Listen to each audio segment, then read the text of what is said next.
Сьогодні в Сумах пройшла акція, ми підняли прапор Білорусі, протестуючого Білорусі над містом Суми. Сподіваюсь, завтра на позачерговій сесії міської ради будуть прийняті виважені рішення в підтримку протестуючих Білорусі. Я вважаю, що це гідний борг, який має віддати кожна людина доброї волі і підтримати протестуючих проти авторитарного режиму в Білорусі.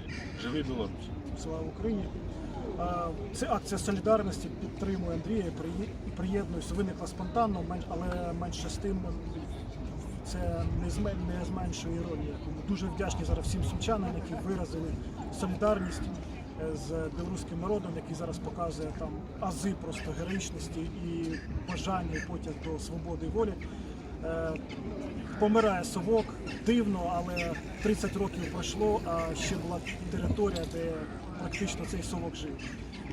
Для нас Білорусь, білоруський народ є дуже близьким і архіважливим, надзвичайно з точки зору будь-яких тенденцій, що там відбуваються. Ймовірний аншлюз, про який зараз багато говорять експертів, політиків, він, можливо, може дуже жорстко і боляче вдарити по країні. Тому ті, хто закликає зараз там бути нейтральними, не втручатися, там спостерігати збоку, не праві.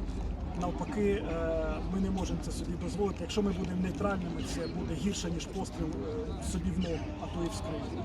Тому живе Білорусь, слава Україні!